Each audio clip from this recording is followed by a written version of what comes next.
A paixão por esporte é o que move o brasileiro e a Bet Nacional é a bet dos brasileiros. Se você for maior de 18 anos, conheça clicando aqui no link na descrição. Como é que foi essa transição para a chegada na Globo? Como é que você foi parar no esporte? Era uma coisa que você já olhava como torcedor ou não? Aconteceu na sua vida? Cara, aconteceu. Eu nunca tive como meta ser jornalista esportivo, não era o que eu planejei. Eu sempre fui mais da área da cultura, da área da música, mas eu queria trabalhar com televisão, eu queria ser repórter mesmo. Era o meu objetivo lá na MTV, já era assim. Mesmo lá eu comecei eu peguei a MTV numa fase já que já tava indo muito para programa de auditório, era menos aquela questão dos nerds da música, sabe? Tipo, Era mais entretenimento. era mais entretenimento. E eu sempre fui mais nerd de música, de cultura. E eu, ao sair da MTV, eu saí quando eu me formei. Aí eu fui trabalhar na Band. Consegui o trabalho de pauteiro na Band. Depois eu me tornei vídeo repórter, Band Repórter celular lá. E depois editor do Jornal da Noite do Boris Casoy. A Band foi minha escola de jornalismo, assim, total. Trabalhei até com Datenas, coisas assim, hard news. Você não tava na época dos garis, não? Dos garis? Você não viu a fala do Boris Casoy sobre os garis? É verdade, Pegou mal é verdade. pra caramba. Não tava. A escória da sociedade. É verdade, é verdade. Ah, o que é isso? Um gari, né? Tipo, cara, esses caras, a gente vê muito hoje, né? Olha o outro corte, dá microfone pra velho. Né? Essa semana, Abel Braga. Abel Braga. Dá microfone. O mundo mudou de uma certa forma e você dizer para um cara que tem muita história no jornalismo, muito reconhecimento e que já está num patamar de auge de carreira há muitos anos, você explicar para ele que o mundo mudou, primeiro, existe uma arrogância que você não explica para essas pessoas nada, né? Elas que explicam para você. E eu trabalhei numa época na Band em que, cara, a gente tinha monstros sagrados do jornalismo lá na redação, que eram Boris Casoy, Joelmir Betting e Boechat. Esse eu queria ter conhecido. Era um cara incrível, mas era alguém difícil de lidar na redação, assim. Era alguém extremamente exigente, era alguém que... Cara, a redação naquele tempo do final dos anos 2000 para 2010, que é onde eu trabalhei, 2008 a 2010, ainda era um ambiente muito tóxico. Ainda era um ambiente de gritaria, de tipo... Pô, mas igual filme, assim, né? Exatamente. De tipo... E eles são crias desse ambiente, assim. O Joelmir, né, pai do Mauro Betti, para quem é jovem e não saiba, né, que é um grande gênio do jornalismo. O cara, fundador do jornalismo econômico para televisão, assim, que simplificava os termos, né, explicava, não, Selic é isso, imposto aquilo, IPI, economia funciona assim. Ele sempre foi o tradutor daquilo pro grande público. Ele sempre foi um lorde, assim, né? Nunca... Mas agora, Boechat, Datena, nem se fale, né? Tipo, essas pessoas do dia a dia, Fernando Vieira de Mello, que foi meu chefe, que é até meu amigo até hoje, mas eram pessoas que lidavam numa redação no mesmo estilo que se lida, sei lá, com gado, assim, sabe? Tipo, era gritar... Porque era o jeito, né? Ainda não tinha cigarro, não se fumava mais nas redações, graças a Deus. Não peguei essa época, mas era como se fosse aquele ambiente de filme, altamente tóxico, altamente machista, né?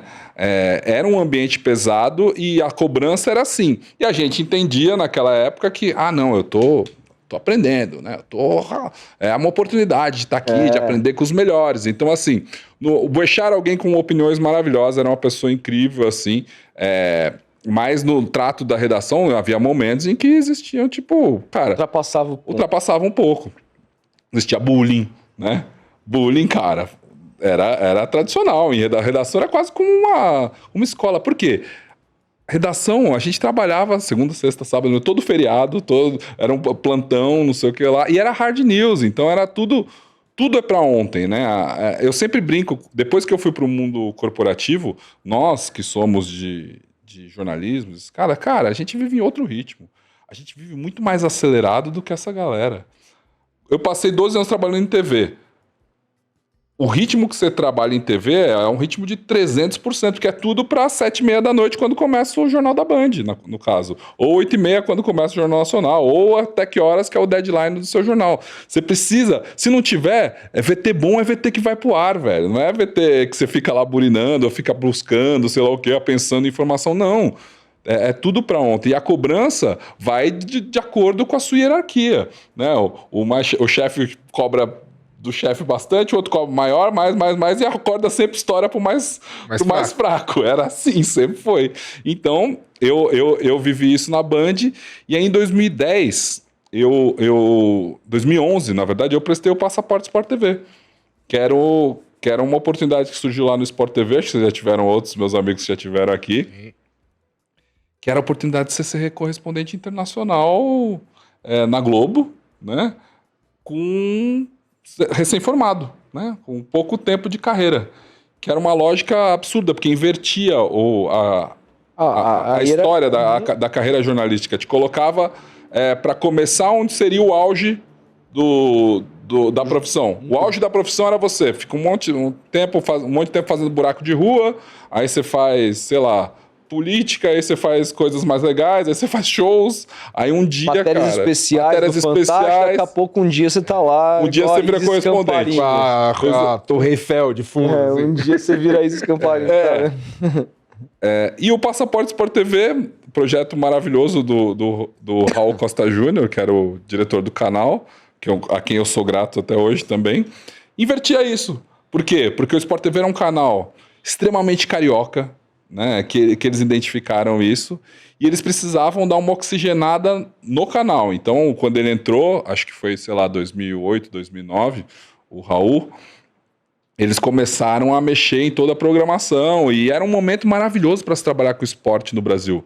A gente ia ter pela frente a Copa do Mundo, a Olimpíada, então assim, era uma oportunidade de ouro, cara. E daí eu prestei... Fui passando, como eu já tinha experiência em TV, já sabia a câmera, já tinha sido vídeo repórter, eu fui relativamente muito bem nas dinâmicas, assim. Eu passei, não passei fácil, porque eram vários, era muita concorrência.